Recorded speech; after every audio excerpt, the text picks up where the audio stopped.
Anger over rally violence boils over in Charlottesville.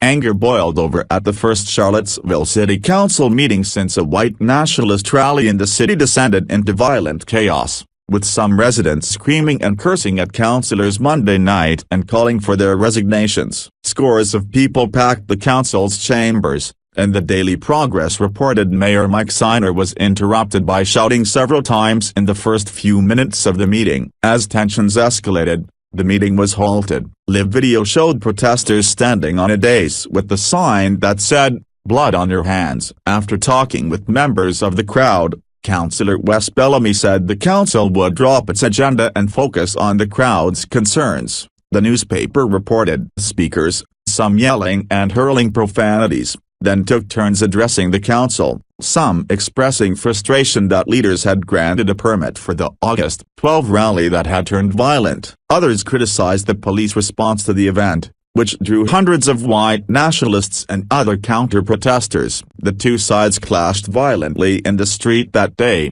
largely uninterrupted by authorities, until the event was declared an unlawful assembly and the crowd was forced to disperse. Later, a car rammed into a crowd of counter-protesters, killing a woman and injuring 19 others. The death toll for the day climbed to 3 when a helicopter that had been monitoring the event and assisting with the governor's motorcade crashed, killing 2 state troopers. The event, dubbed Unite the Right, was sparked by the city's decision to remove a statue of Confederate Gen. Robert E. Lee. Neither a city spokeswoman nor Charlottesville police spokesman immediately responded to questions from the Associated Press about reports that 3 people were arrested Monday. At one point, the crowd chanted, "Siner must go." Elsewhere in Charlottesville, dozens of students rallied Monday night at the University of Virginia in rejection of the violence. Video of the event streamed by the newspaper on social media showed students marching on the stately grounds of Virginia's flagship public university. The event was billed as a Reclaim Our Grounds rally, and organizers said it was held to highlight the advances made as the university to end racism and discrimination in recent decades. The organizers also said via social media that they were seeking to send a message to the university leadership that more advances were still needed. Earlier Monday,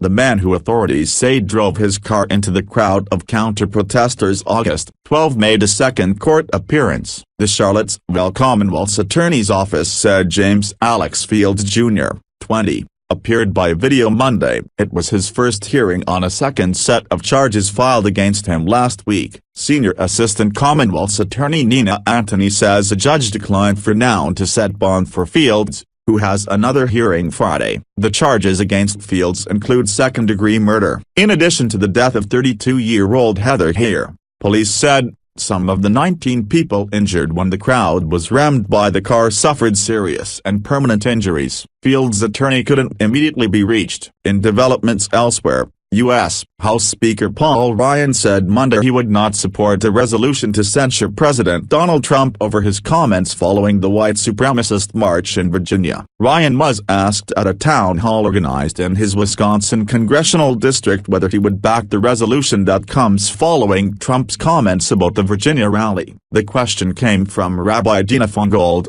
the sister of former Democratic Sen. Russ Fungold of Wisconsin, who grew up in the same city as Ryan. Ryan said censoring Trump would be counterproductive. If we descend this issue into some partisan hackfest, bickering between one another, what good does that do to unify this country?